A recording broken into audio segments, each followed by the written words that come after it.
नज्जो रानी पे हो गया बड़ा वाला सूटकेस, लेकिन वहीं पे खालिद अमीन और इजाज ने इतना बड़ा बड़ा दावा जो किया, मैं आगे सुनाती हूँ।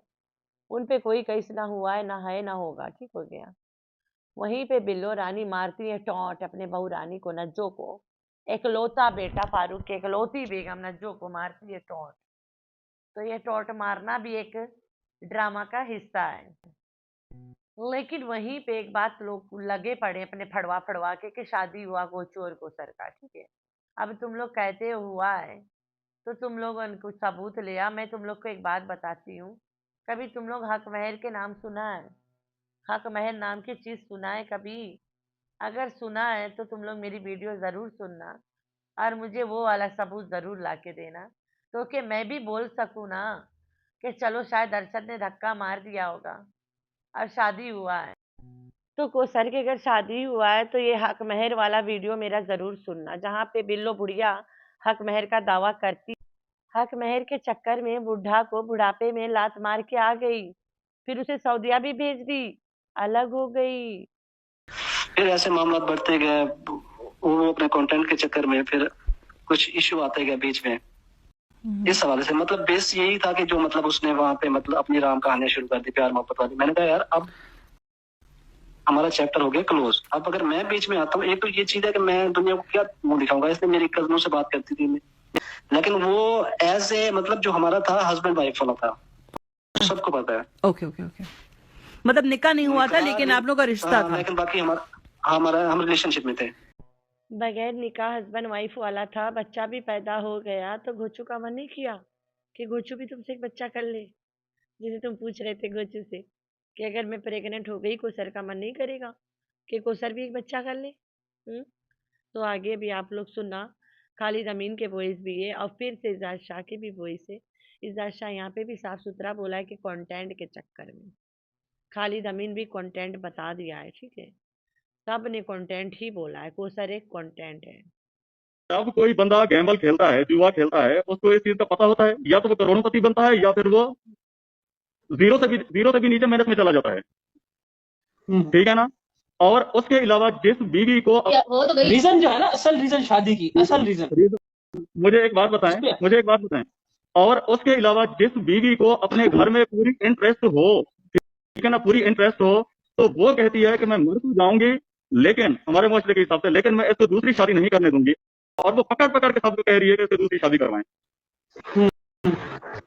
ठीक है ना। अब जरूरी नहीं है हाँ, चैनल के लिए, चैनल के लिए यानी कि चैनल के लिए, मतलब कि हस्बैंड को उसने कह दिया कि तुझे मैं यूज करती हूँ, तेरी दूसरी शादी करवाती हूँ और मैं ऊपर जाती हूँ। ये भी सोचा कि अगर मैं शादी करवा दूंगी तो वो तो कोसा के पास भी जाएगा, उसका रहेगा, तो मेरा क्या होगा? जो अब रौनक होने डालती है आगे, यही तो कंटेंट था। इस चीज से अगर उसे इंटरेस्ट होती तो वो अपने खामद को इतना फ्री हैंड कभी भी ना देती। इन सब चीजों से उसे कोई इंटरेस्ट नहीं था। घर के मामलात में उसे कोई इंटरेस्ट नहीं था। घर के मामलात में उसे इंटरेस्ट होता तो वह खाने भी खुद बनाती और सारी चीजें खुद करती। लेकिन उसने बिल्कुल ये सारी नाकामी होती रही, तो उन्होंने फिर ये देखा कि अब हमें क्या करना है आगे। कुछ इस तरह की चीज होनी चाहिए जो कि इन करे, थोड़ा सा क्लिक करे, अवाम में बैठे। तो फिर इनके जहन में ये चीज आई, तो उसके लिए इन दोनों ने, अब मैं एक पे नहीं डालूंगा, अब इस पेज पर आकर कहूंगा कि ठीक है ना, पहले ठीक है ना, जिस इन दोनों में से उसने इसको पिन किया, फिर ये आगे आए फ्रंट पे, फिर जो है ना इन्होंने आगे मुद्दा बढ़ाया, सबको खानदान वालों को मिलाया और उसके बाद ये शादी नहीं होने की स्क्रिप्ट लिखा गया, उसको देखें, मेरी बात सुने, देखें। अब इसके अंदर शायद हो सकता है कि कोई कहे कि इसको जेल सी है। अब मैं चैनल का नाम लेने लगा हूँ, ठीक है ना, और मैं चैनल का नाम लूंगा तो शायद हो सकता है, लेकिन मैं आपको हकीकत की तरफ लेकर आ रहा हूँ कि पैसा कमाने के लिए इन्होंने चैनल बनाया। चैनल पे इन्होंने मुख्तलिफ काम किए, ठीक है ना। उसमें कुछ ऐसे भी काम हुए चैनल के ऊपर कि ड्रेसिंग और इससे रिलेटेड, कि हमें इतराजात हुए उस वक्त कि भाई ये नहीं होना चाहिए, लेकिन कोई भी नहीं आया, ठीक है ना। तो नाकामी होती रही। सितारा के चैनल की बात कर रहे हैं ना, जहाँ पे वो मेकअप करती थी और ड्रेसिंग, इस तरह की ड्रेसिंग करती थी, ठीक है ना। तो ये सारी नाकामी होती रही। जब ये सारी नाकामी होती रही तो उन्होंने फिर ये देखा कि अब हमें क्या करना है आगे। कुछ इस तरह की चीज होनी चाहिए जो कि इन करे, थोड़ा सा क्लिक करे, अवाम में बैठे। तो फिर इनके जहन में ये चीज आई, तो उसके लिए इन दोनों ने, अब मैं एक पे नहीं डालूंगा, अब इस पेज पे आकर कहूंगा कि ठीक है ना, पहले ठीक है ना, जिस इन दोनों में से उसने इसको पिन किया, फिर ये आगे आए फ्रंट पे, फिर जो है ना इन्होंने आगे ये था गोचू के भैया की आवाज। ठीक हो गया। अब हम सट्टू के सैया की आवाज सुनाएंगे कि इस औरत ने चैनल के लिए कौन कौन से हद पार करी, फिर भी इसका चैनल नहीं चला। तो वो आगे आने के लिए शादी कंटेंट को पकड़ा। जब ये कंटेंट चैनल चलाने के लिए पकड़ा है तो आप लोग खुद आगे बताना, मैं अभी आगे बताऊंगी आप लोगों को बाकी बातें। पहले अभी तो खालिद अमीन मया ने घोचू के भैया के सुना आप लोगों ने। अब हम लोग इजाज शाह यानी सट्टू के सैया के सुनेंगे। शुरू हो गया। फिर से रोना धोना, मैंने कहा ये कैसी था? कहते आपको पता है, आपको तो सब पता है, हम मैनेज कर लेंगे, इतना पैसा आ जाएगा। मैंने कहा यार मेरा पैसा कभी था ही नहीं, पैसे का क्या करना है जब इज्जत ही नहीं बचेगी। फिर मतलब ऐसे मामला हमारे बढ़ते गए। फिर उसने फेस रिवील, हमारा था फेस रिवील नहीं कराना, उसने वो करा दिया। फिर वो हम मोहब्बत है, खुश हैं, ये है, रोना धोना। मैंने कहा यार ये क्या चीजें हैं? फिर पीछे होता गया। मैंने कहा नहीं भाई अभी मामला खराब हो रहे हैं। लेकिन इसने बहुत कोशिश की, मेरे पास है मैसेज, इसने बहुत कोशिश की कि आपने यहाँ पे भी आई मेरे पास, मेरे फ्रेंड को भी आके आप इसे समझाएं कि मुझे 1 साल का टाइम दे दे, 1 साल के बाद जो कहेगा मैं वो करूंगी, हमारे पास इतना पैसा आ जाएगा कि हम कहीं भी जाके सेटल हो सकते हैं। मैंने कहा नहीं, ये तो मैं, आप सोच रहे हो ना पैसे का, मेरा तो कभी ये था ही नहीं। अल्हम्दुलिल्लाह मैं ऐसे जब मैं कर लूंगा, मुझे पता है 6 महीने साल बाद मैं वैसे मैं चला सकता हूँ। उसके बाद मेरी फैमिली का मुझे पता है कि वो मेरे बगैर होता है ना, पता होता है फैमिली आपके साथ कितना है। जी। मैंने कहा मेरी फैमिली मुझे फिर नहीं छोड़ेगी, वो मेरे साथ वैसे सेट। तो ये है सट्टू के सैया। सट्टू ने अपने सैया को कहा कि तुम थोड़ा देर रिलैक्स करो, मैं ड्रामा करूंगी, पैसा आ जाएगा। जब पैसा इतना ज्यादा आ जाएगा मेरे पास, हम कहीं भी जाके सेटल हो सकते हैं।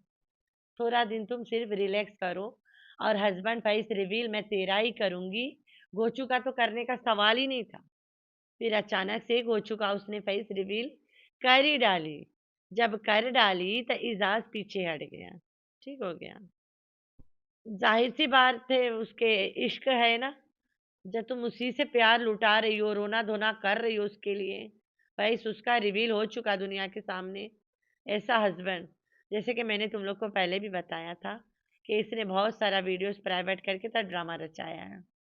गोचू वाली सारी वीडियोस इसने गायब कर दिया ना, क्योंकि एज अ हस्बैंड इसने इजाज को ही दिखाना था। और भी क्लिप्स है बहुत सारे, ढूंढना पड़ेगा जहाँ पे इजाज शाह बोल रहा है कि एज अ हस्बैंड इसने मुझे दिखाना था।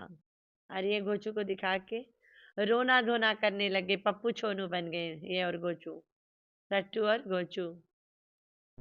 तो फिर पप्पू छोनू बन के रोती रह गई, कोसर को कोसती रह गई, तमाशा करती रह गई, और कोसर बेचारी ड्रामा में आती रह गई, गालियां खाती रह गई, और चैनल भी नहीं बनाई।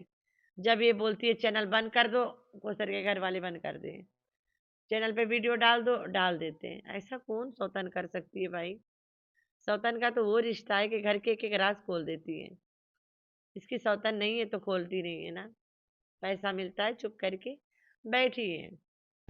तो ये दोनों वॉइस लगाने का मेरा मकसद था, मेन वाला बता देती हूँ, कि ये लोग इसके बारे में इतना कुछ बोल डाले, इन पे कोई केस नहीं हुआ भाई। खालिद अमीन और इजाज शाह पे कोई केस ना हुआ है, ना है, और ना होगा। लेकिन नज्जो पे केस होगा। What a nonsense! नज्जो ने कौन सा इनका कुछ उखाड़ा है कि नज्जो पे केस होगा? अब भाई कईस बीबी को पेश करें वाईटी पे, तो कईस बीबी को भी तो कंटेंट देना पड़ेगा ना। वो इधर डंडा नहीं करेगी, वो कईस बीबी नहीं, डंडा बीबी है। वो किसी को भी उंगल कर देती है। फिर उसे कंटेंट देने के लिए नज्जो के कईस कईस वाला ड्रामा चल रहा है। तो भाई ये नज्जो भी खेल रही है उसे दो दाई के, और वो भी उधर से मारी जा रही है अपने हाथों में हाथ। आज बिल्लो रानी ने टोंट जैसे मार के दिखाया है। बिल्लो भी किसी से कम नहीं है। कहती है मैं यहाँ बैठ के अपनी तहरा का इंतजार करती हूँ। तुम्हारी वही सयासी, जो तुम्हारी प्रेग्नेंट बहू रानी, जो तुम्हारे खानदान के चिराग लाने वाली है, उस पे उंगल कर रही है, उसका तुम इंतजार कर रही हो। कैसी सास हो, लाख की लानत ऐसे औरतों पे। तुम्हारी बहू को तुम्हारा ज्यादा जरूरत है, कम से कम लड़कियों के साथ बैठी रहना जाके वहां पे। ऐसे बुजुर्गों पे अल्लाह की लानत बरसे, जहाँ पे तुम्हारी बहू, तुम्हारी बेटी भी है, वो भी बेटी भी लगती नहीं है, बेटी है रिश्ते में भी। उसको उसके घर में तुम्हारी ज़रूरत है सख्त। जवान जवान बेटियां हैं, उनके साथ रहो जाके, कुछ ना करना बेशक। वहीं पे बिल्लो रानी पिटबुल के अम्मा टट्टू के साथ बैठी है। हाँ जी, तो आज जबरदस्त वाला टॉन्ट मार के यूट्यूब फैमिली को दिखा रही थी कि ये सब सच हो रहा है। भाई सब ड्रामा चल रहा है इन लोगों के। कोई केस नहीं होता, ना हुआ है ना होगा। ये नज्जो बीबी को भी पता है। कमाना जो है भाई, ये लोग कमाने के लिए जो नंगा हो सकते हैं, क्या क्या नहीं कर सकते हैं। तो जो लोग कहते हैं कि कमाने के लिए कोसर के साथ शादी का ड्रामा नहीं किए, भाई तुम उसके सपोर्ट करो, तुम्हारी मर्जी है। थोड़ा से सबूत तो ले आ कि शादी हुआ है। थोड़ा से सबूत ले आ कि ये देखो शादी हुआ है इस्लाम में। इस चीज से ऊपर और कोई सबूत ही नहीं है। काजी के कबूल वाला वीडियो, 3 गवाह के वीडियो, कोई कुछ ले आ। फोटो ले आ, चलो वीडियो ना सही। अब तो AI जनरेटेड भी हो सकता है ना। अब तो वीडियो ही होए। कुसरिया बताए हक महर कितना था। तो भाई कुसरिया की भी हक महर था होगा ना। हम लोग तो नहीं देखा कुछ कुसरिया बोलते या गोचू को बोलते या सट्टू को बोलते कि कुसरिया के ये हक महर है। जो लोग कहते हैं कुसरिया गोचू की शादी हुआ है, प्लीज पता करके बताओ ना कुसरिया ने गोचू से हक महर में क्या मांगा था। गोचू नाम मांगा था कि हमारे प्यार के लिए तुम अपना नाम गोचू रखवा ले, खुजली वाला अंकल। तो कोई बताए ना कुसरिया के हक महर क्या था। तो कुसरिया के हक महर भी एक सबूत है। तुम लोग दिखाओ ना हक महर में मांगते वाला वीडियो। वो बनाते हैं लोग हमेशा एकदम सेव करके रखते हैं बाद में काम आने के लिए। और कुसर को कब मिला हक महर वो भी दिखाना। पागल समझ के रखा है तुम लोग सबको। बगैर सबूत भागते रहो भागते रहो भागते रहो। शादी हुआ भाई, कोई सबूत तो होता है शादी का। बगैर सबूत कोई नहीं मानता शादी। ठीक हो गया। तो मेरे प्यारे प्यारे बच्चे, आप लोगों ने रखना अपना बहुत सारा ख्याल और दुआ में करना अपनी बहन को बहुत सारा याद। अल्लाह हाफिज।